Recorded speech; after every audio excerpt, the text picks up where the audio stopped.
Shalom saudara, kita kembali mengikuti Abam. Kita masuk episode 1066. Saya didampingi oleh Bapak Pendeta Dr. Alvin. Ya, mari Pak, kita mulai. Ya, baik Pak. Dari seorang wanita usia 33 tahun, sudah menikah, memiliki 5 anak, dan tinggal di Kalimantan Timur. Jemaat Gereja Protestan, ya. Oke. Shalom Pak Erastus, saya sudah mendengarkan khotbah-khotbah Bapak di YouTube sejak tahun 2022. Setelah mendengarkan khotbah Bapak, saya berusaha untuk bisa hidup kudus. Saya mau menceritakan masalah yang saya hadapi saat ini, yaitu saya sudah mengkhianati suami saya sampai saya mempunyai anak dengan selingkuhan saya. Anak kami baru berumur 3 bulan, suami saya tidak tahu saya telah mengkhianati dia. Saya sangat malu kepada Tuhan. Saya menyimpan dosa yang begitu besar. Saya tidak memiliki keberanian untuk jujur kepada suami saya, dan sampai saat ini saya masih menjalin hubungan dengan laki-laki itu. Setiap saya ingin menjauh dan tidak melakukan dosa itu lagi, tapi tidak bisa karena dari pria itu saya mendapatkan perhatian dan merasa nyaman. Saya tidak mendapat perhatian itu dari suami saya karena dia orangnya dingin, bicara seperlunya saja. Saya mohon kepada Bapak tolong doakan saya agar bisa lepas dari dosa perzinahan ini. Terima kasih, semoga Bapak sehat selalu. Usiamu 33 tahun, anakmu sudah 5. Kamu subur. Makanya hubungan terlarang dengan selingkuhan bisa menghasilkan cepat anak karena kamu subur. Kamu mendatangkan bencana besar untuk dirimu, untuk 5 anakmu, untuk laki-laki selingkuhanmu, dan untuk suamimu sendiri. Solusinya hanya satu, kamu tinggalkan pria itu. Titik. Itu keras, tegas, strictly, harus tinggalkan dan berhenti melakukan hubungan. Kalau selama ini masih belum diketahui, karena Tuhan masih mengasihi 5 anakmu, kalau ini terbongkar hancur sudah. Ya. Dan sebenarnya kalau secara Kristen ini melanggar hukum, pidana ini. Jadi kau berhenti melakukan perbuatan itu. Jangan cerita kepada suami, karena suami tidak akan siap. Kamu diam saja. Kamu besarkan anak itu baik-baik. Pengalaman seperti ini kebetulan juga pernah saya dengar dari seseorang. Kamu lupakan masa lalu, perbuatan dosamu, dan jangan kamu lakukan lagi. Jangan cerita kepada suami. Nanti kalau sudah saatnya mungkin bisa. Sekarang tidak. Ya, saya kira itu saja. Baik. Pertanyaan selanjutnya dari seorang wanita usia 21 tahun, anak pertama dari 4 bersaudara, tinggal di Jawa Barat, Jemaat Protestan Kesukuan Cimanggis. Oke. Shalom Bapak Erastus, mama saya dari semenjak saya kecil suka selingkuh di belakang papa saya. Sudah beberapa kali kepergok oleh papa saya. Namun mama saya tidak juga berubah dari kebiasaan buruknya tersebut. Puncaknya adalah setelah mama saya gabung di sebuah organisasi ternama. Mama saya berselingkuh dengan salah satu anggota di sana.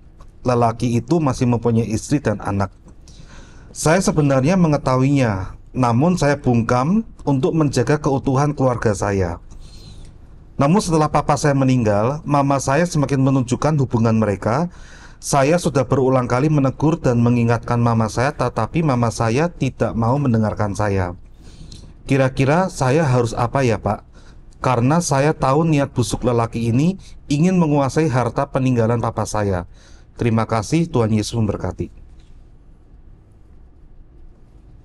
Yang pertama, kamu sudah tegur orang tuamu, mamamu.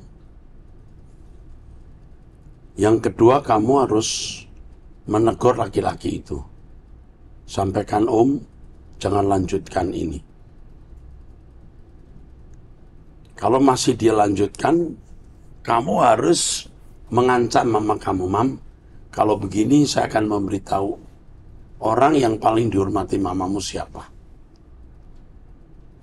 Mungkin kamu dari papa yang sudah meninggal, atau kamu dari mama. Lakukan itu. Atau pendetamu. Ya, supaya laki-laki busuk itu, niat busuk laki-laki ini, laki-laki busuk dong, niatnya busuk, jadi dari busuk dia. Supaya bisa dicegah. Lakukan itu, nak. Ya. Saya kira cukup itu nasihat saya untuk kamu, ya. Saya salut sama kamu, usia kamu baru 21 tahun, tapi kamu berjuang. Tuhan menyertai kamu. Oke, teruskan. Selanjutnya dari seorang pria usia 64 tahun, sudah menikah, punya 4 anak, tinggal di Lampung. Gereja Injili. Gereja Injili, betul, Pak. Ya. Shalom Pak, saya ingin didoakan agar bisa menjadi pelayan Tuhan. Karena saya sudah pensiun dari tugas-tugas saya ingin mengabdi bagi Tuhan. Saya ingin didoakan Pak supaya bisa menginjili orang untuk menjangkau jiwa-jiwa. Terima kasih, Tuhan Yesus memberkati. Pelayanan yang sesungguhnya itu dimulai dari hidup dalam kekudusan atau kesucian. Itu namanya melayani perasaan Allah. Setiap kata yang kita ucapkan, renungan hati pikiran kita harus bersih. Perbuatan kita juga harus benar. Nanti Tuhan akan tunjukkan ke Anda apa yang harus Anda lakukan, ya. Apa yang Anda harus lakukan setelah itu. Pasti Tuhan beri petunjuk. Jangan buru-buru menginjil dulu atau melakukan pekerjaan gereja. Harus dimulai dari hidup dalam kekudusan. Tuhan akan memberi petunjuk apa yang harus Anda lakukan. Pasti, karena Tuhan memang menghendaki kita menjadi saksi kok. Ya, Tuhan akan pasti memberi petunjuk. Oke, itu saja. Ya, baik. Dari seorang pria usia 50 tahun, tinggal di Jawa Tengah, jemaat dari gereja karismatik. Ya. Shalom Bapak rohani saya. Ini gereja Pentakosta. Oh, Pentakosta. Iya, baik. Shalom Bapak rohani saya dan semua tim Abam, serta semua yang mendengarkan. Kesaksian Stefanus tidak terbantahkan. Kesaksian orang yang mau mati mencurahkan darahnya, yang melihat anak manusia atau Tuhan Yesus berdiri di sebelah kanan Allah Elohim Yahweh. Kisah Para Rasul pasal 7 ayat 55-56. Tetapi Stefanus yang penuh dengan Roh Kudus menatap ke langit, lalu melihat kemuliaan Allah dan Yesus berdiri di sebelah kanan Allah. Lalu katanya, sungguh aku melihat langit terbuka dan anak manusia berdiri di sebelah kanan Allah. Fakta pertama, Stefanus waktu itu penuh Roh Kudus. Kedua, melihat kemuliaan Allah. Ketiga, melihat anak manusia, Yesus berdiri di sebelah kanan Allah. Yang menjadi pertanyaan, mengapa Stefanus menyebut Tuhan Yesus dengan sebutan anak manusia?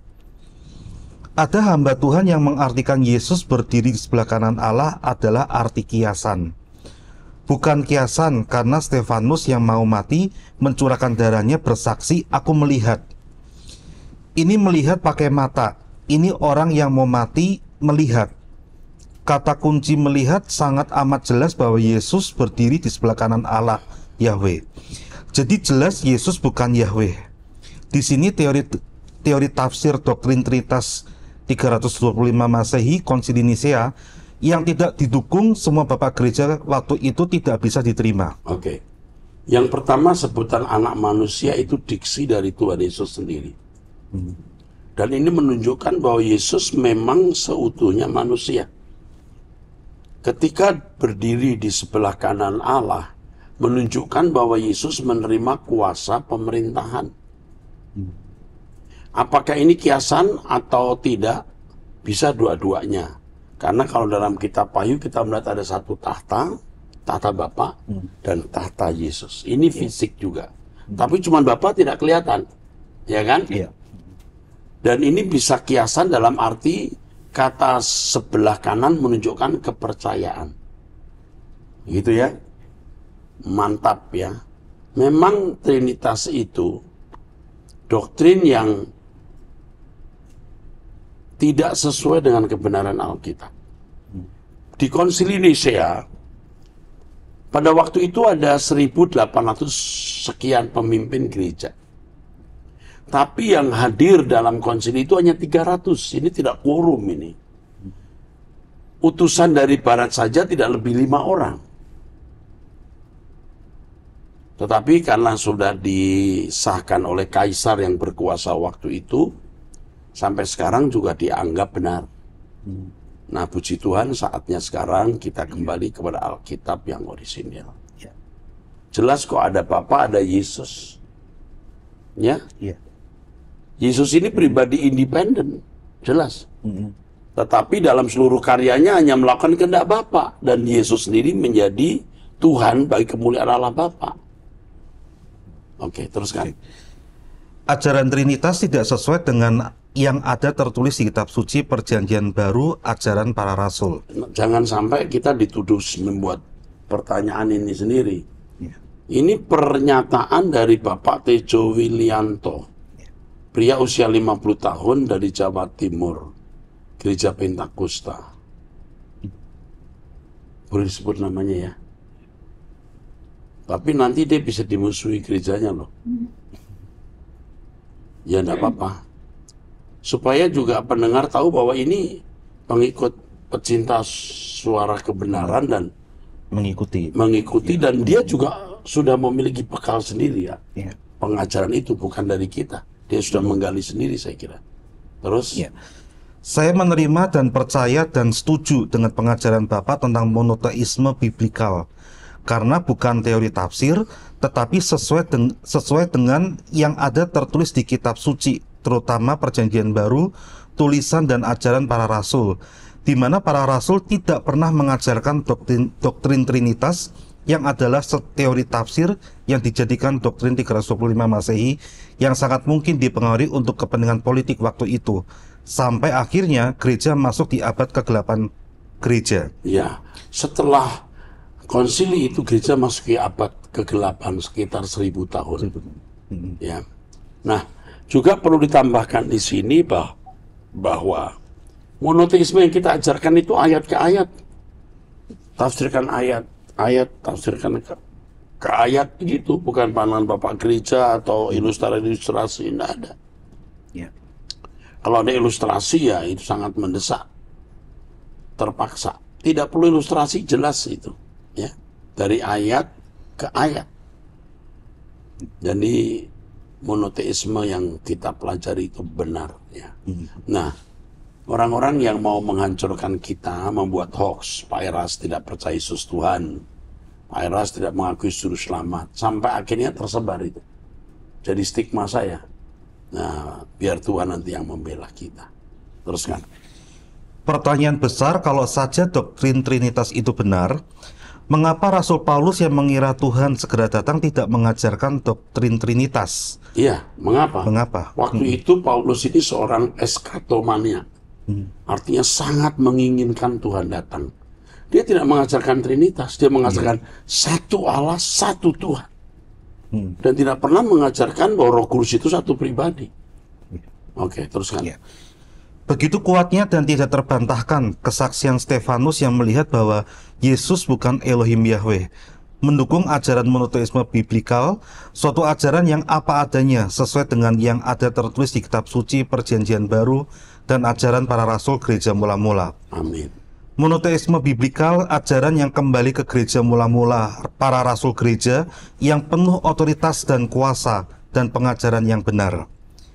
Hikmat Bapa dicurahkan melimpah menyertai Pak Eras, juru bicara Bapa yang benar, perkataan yang penuh hikmat dan otoritas dan kuasa dari Bapa, dan memampukan seluruh tim Abam melakukan kehendak Bapa.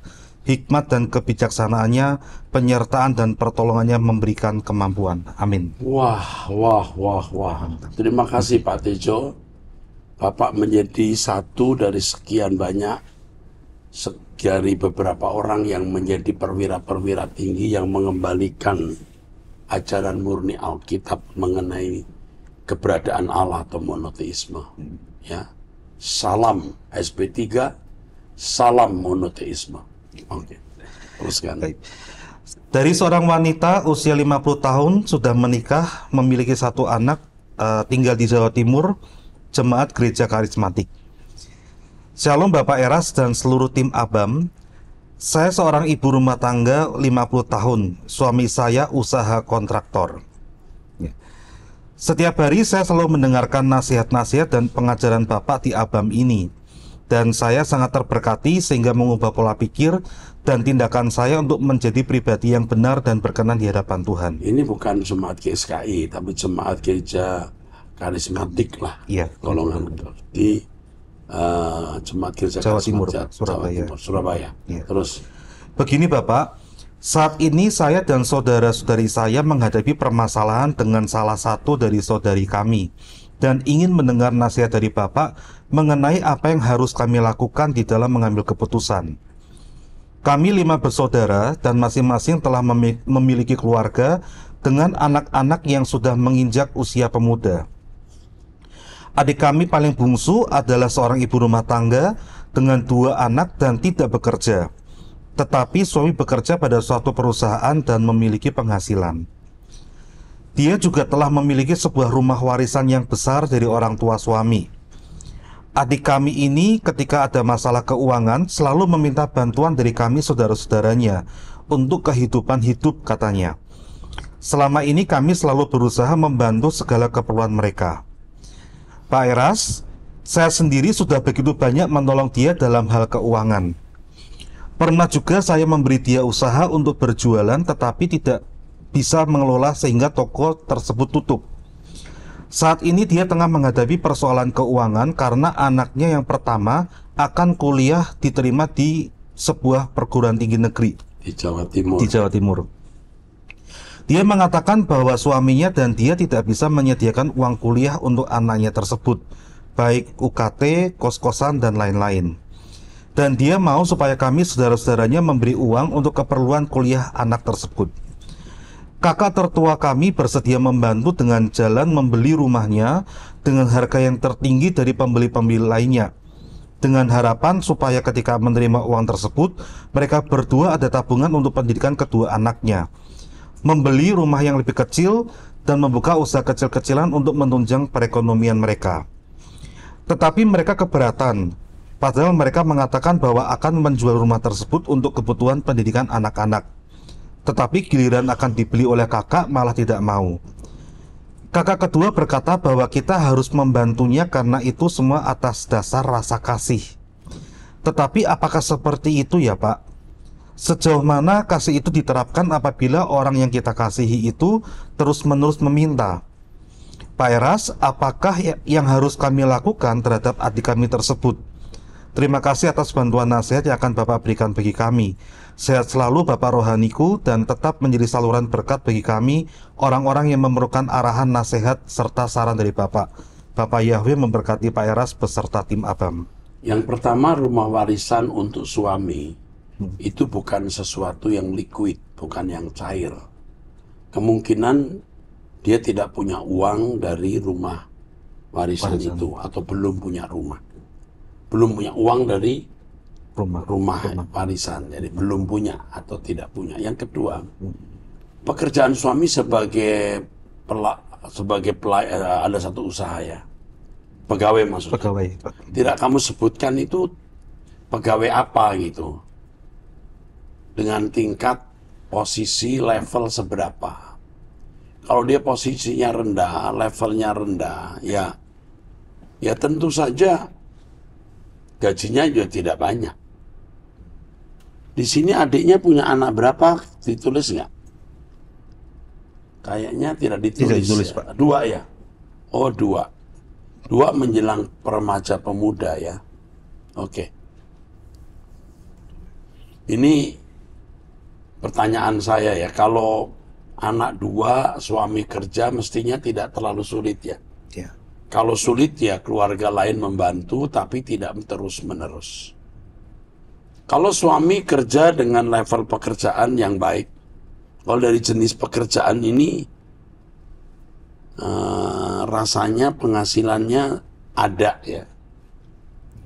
Tapi kalau suami tidak membagi duitnya ke istri, suami melihat istrinya punya saudara-saudara yang berduit, apalagi kalau suami, maaf ya, nggak menuduh nih, main judi, main perempuan, boros jalan-jalan, membantu keluarganya sendiri, ada dosa masa lalu yang dia harus tanggung, ya jelas kurang gitu.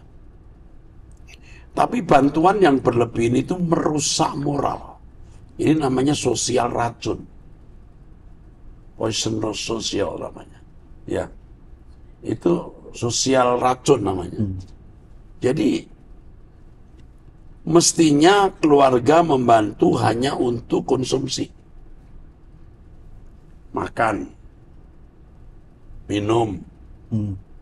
Udah aja. Kalau untuk yang lain jangan dibantu. Nah, kalau untuk kebutuhan anak sekolah, bantu. Tapi dengan perhitungan hutang. Kalau betul-betul dia nggak punya, dipinjemi. Dan ditanyakan kapan bisa bantu. Lalu, walaupun saudara buat surat perjanjian, akan mengembalikan titipan uang. Jadi ada dasar hukumnya. Walaupun hanya 10, 15, 20 juta. Ini tidak dilakukan semua orang loh ya. Untuk kasus ini loh. Kalau benar-benar dari pihak suami tidak ikut mendukung, adiknya diperas. Walaupun akhirnya belum tentu diperkarakan di pengadilan. Ini supaya alert untuk suami, paham ya? Begitu. Kalau terpaksa harus begitu. Kalau benar-benar mereka memang gaji kecil tidak bisa menyekolahkan anaknya, keluarga harus membantu tanpa meminjamkan. Kalau betul-betul. Tapi kalau hanya karena maksud memperdaya, harus dihitung hutang. Ya. Tapi kalau 10 juta saya kira nggak perlu pakai harus surat nggak perlu. Tapi kalau sampai ratusan juta harus.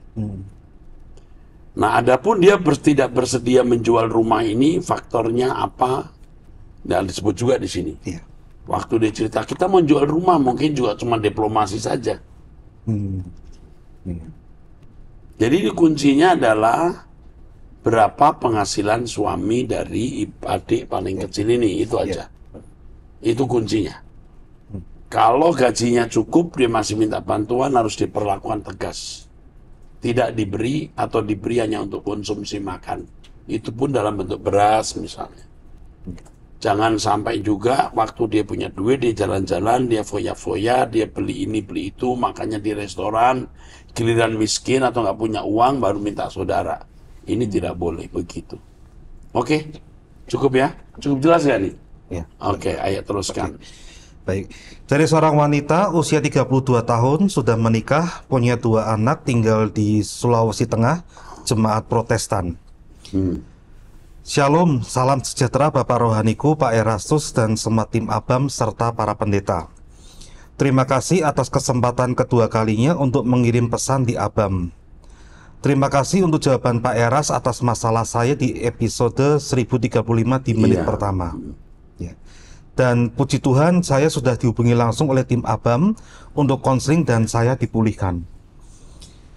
Kali ini saya akan sedikit membagikan kesaksian tentang bagaimana keluarga kami dapat dipulihkan dan semakin menikmati Tuhan melalui hambanya Pak Erastus lewat doa pagi, penyembahan, program-program puji-pujian, dan khotbah-khotbah Pak Erastus. Puji Tuhan, saat ini saya dan suami sudah dipulihkan dan mengalami Tuhan secara luar biasa. Kami bukan saja pulih dalam hubungan antara suami istri, tetapi juga dipulihkan dalam hubungan kami dengan Tuhan. Saya sudah menghindari kesenangan-kesenangan dunia lewat sosial media dan tawaran-tawaran iblis lainnya yang ada di handphone. Yang semuanya itu sudah merampas fokus kita pada Allah. Dan juga bisa mendorong berbuat dosa. Dosa perzinahan terjadi karena ini. Bisa terjadi. Ya, terus. Saya selalu teringat ucapan Pak Erastus untuk merobek dosa ketika muncul pikiran dan perasaan negatif. Kebiasaan kita untuk merobek dosa itu ternyata telah menambah kepekaan kita untuk mendengar suara Roh Kudus dan takut untuk melakukan dosa sekecil Haleluya. apapun. Iya. Orang kalau nggak merobek daging, tidak merobek dosa, dia merobek kesucian. Iya. Terus Selalu setiap hari di setiap pagi kita mulai dari nol untuk menjaga kekudusan dan menjaga perasaan Allah. wow, ini luar biasa ya. Iya. Ini membahagiakan ya. Usia masih 32 tahun, menikah 2 anak ya. Terus Pak Erastus, di sini saya akan bertanya. Ada satu pertanyaan yang cukup lama saya pertanyakan lewat kejadian-kejadian dalam hidup yang saya alami. Sejak remaja sebenarnya saya sudah mengalami Tuhan dengan luar biasa. Saya pernah tinggal di pastori rumah gembala saat saya SMA di gereja, aliran karismatik. karismatik. Di sana saya mengalami Tuhan dan melayani Tuhan. Setiap hari Minggu pekerjaan saya membersihkan gereja dan melayani gembala di tempat itu dalam menyediakan makanan dan membersihkan rumah gembala. Sejak saat itu saya mengalami Tuhan dan kepenuhan Roh Kudus, bisa berbahasa roh. Saya belajar puasa, bahkan puasa yang 3 hari 3 malam. Saya pernah lakukan, tetapi kerohanian saya tidak memiliki dasar yang kuat, sehingga tidak lama hal itu berlangsung karena ada tekanan pekerjaan di rumah gembala itu. Saya kembali ke rumah orang tua dan tidak mau tinggal lagi di rumah gembala itu, sampai akhirnya kehidupan rohani menurun sampai benar-benar seakan hilang. Akhirnya saya menikah di usia muda saat tamat SMA, dan sejak menikah hanya Kristen KTP saja. Setelah 3 tahun lalu kami mengalami proses dari Tuhan. Kakak saya satu-satunya meninggal dan suami mengalami sakit beberapa bulan. Baru di situ saya dan suami bertobat. Ini tinggal di rumah gembala tidak betah. Kemungkinan karena memang dia malas atau gembala terlalu memberi pekerjaan banyak. Tahu ya, membuat dia nyaman, tidak nyaman maksudnya. Seperti apa ya, kerja paksa lah. Ya, kalau tinggal di rumah gembala memang harus bekerja, tapi tidak boleh dijadikan seperti pembantu atau budak. Karena saya juga memperhatikan kadang-kadang gembala atau istri gembala itu menekan orang-orang yang tinggal di rumahnya untuk bekerja seperti lebih dari pembantu. Karena saya pernah tinggal di rumah pendeta, itu masalahnya. Oke? Nggak boleh. Jadi setelah sekarang ada anak-anak tinggal di rumah saya, ya nyaman aja. Nyaman. Ya, tahun-tahun nyaman. Harus bekerja. Ada tugas pekerjaan, semua ada tugas pekerjaan. Tapi jangan sampai merasa tidak nyaman. Ini juga berlaku untuk semua pecinta abam. Kalau ada orang tinggal di rumah kita, ponakan dan lain-lain, jangan karena kita merasa memberi makan lalu kita memperlakukan tidak manusiawi. Ya, itu terjadi di mana-mana. Saya kembali mencoba untuk menyembah dan mengalami Tuhan seperti saat saya tinggal di rumah gembala dulu saat SMA. Akhirnya ketika menyembah, saya berbahasa roh dan seperti masuk dalam alam lain. Itu berlangsung terus-menerus saat menyembah. Ketika saya menyembah baru beberapa menit, saya mengangkat pujian dan langsung merasa seperti hadir di suatu alam atau suasana yang berbeda yang saya tidak bisa menggambarkannya. Saya selalu berbahasa lain, bukan bahasa asing yang ada di dunia ini. Sampai suatu saat saya berpikir, apa ini bahasa roh atau apa? Dan saya menjadi ragu karena tidak ada yang mengajari saya. Kalau ini jadi pertanyaan, saya menasihati kamu tanya Roh Kudus. Karena saya tidak bisa menjawab di sini. Oke, terus. Setiap kali saya menyembah, selalu terjadi bahkan ketika menyembah di persekutuan dengan jemaat atau dengan suami, saya selalu mengalami itu. Rasanya sepertinya sangat mudah. Saya masuk ke dalam alam lain itu dan berbahasa lain. Sehingga saya berpikir, apa yang saya alami itu dari Tuhan. Kenapa saya tidak sama dengan yang lain? Misalnya kata suami, dia sulit untuk menyembah dan tidak berbahasa seperti itu. Jadi saya kadang menahan diri saya untuk tidak mengucapkan kata-kata itu karena saya takut kalau itu ternyata bukan dari Tuhan. Tetapi lagi-lagi keadaan itu tidak berlangsung lama, karena saya tidak memiliki dasar yang kuat untuk hidup kudus dan menjaga kekudusan. Akhirnya saya kembali jatuh ke dalam dosa dan lebih parah dari dosa sebelumnya. Seperti yang telah saya saksikan di chat saya sebelumnya, saya jatuh dan diproses. Tetapi puji Tuhan melalui Pak Erastus, Allah Bapa kembali menangkap saya dan saya merasa seperti dikejar Tuhan dan tidak dibiarkan Tuhan untuk jatuh terus-menerus dalam dosa. Sekarang setelah mengikuti Pak Erastus dan kembali menikmati Tuhan dalam penyembahan, saya kembali merasakan hal yang dulu saya rasakan itu ketika menyembah. Saya seperti dalam dunia lain, berbicara atau berbahasa lain yang saya tidak pernah mendengarnya. Mungkin bukan bahasa yang ada di dunia ini. Sehingga saya kadang berpikir apakah itu dari Tuhan atau seperti apa. Pertanyaan saya, apakah itu dari Tuhan, Pak? Dan apa yang harus saya lakukan ketika menyembah? Lalu saya merasa seperti di dunia lain dan lidah saya mengatakan bahasa lain.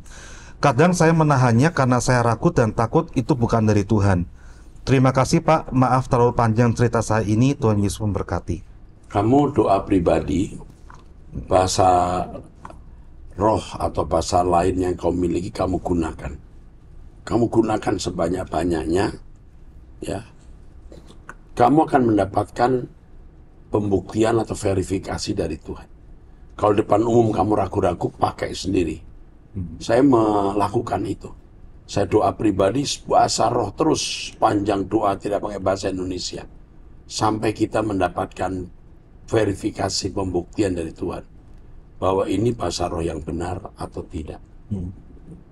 Saya pernah berdialog dengan roh jahat, pakai bahasa malaikat. Saksinya Pak Alvin. Iya. Jadi ada orang yang kemasukan kuasa gelap, Pak Alvin di samping saya ya Pak ya. Iya. Dia pakai bahasa roh, saya pakai bahasa roh juga. Jadi dialog. Sampai satu titik saya berkata di dalam bahasa roh itu, kamu harus tinggalkan anak ini. Dia baru nangis, betul Iya, kan? betul. Dia nangis gitu. Dalam bahasa roh itu nangis dia. Dia tidak mau keluar. Nah itu verifikasi bahwa saya bisa bahasa malaikat. Saya pernah juga mendoakan orang dari suku tertentu yang tidak bisa bahasa Indonesia, saya bahasa roh. Lalu dia mengangguk-angguk. Lalu saudaranya yang bersama kami bertanya, ini ngomong apa? Dia mengatakan, akulah matahari kehidupan, akulah kunci kerajaan surga. Kalimat saya itu artinya itu. Jadi saya makin yakin saya punya bahasa roh benar. Yang ketiga, Pak Alvin juga pasti tahu karena sering bersama ngusir setan waktu di sekolah tinggi teologi yang dulu, bukan sekarang ya, kita sama-sama. Setan gak mau keluar, saya berbahasa roh. Saya akan bahasa roh. Kamu dengar ini, kamu akan sakit. Saya bahasa roh. Ya kan? Nah, bahasa roh itu benar. Saya kira cukup itu. Sampai jumpa di episode yang akan datang. Tuhan memberkati.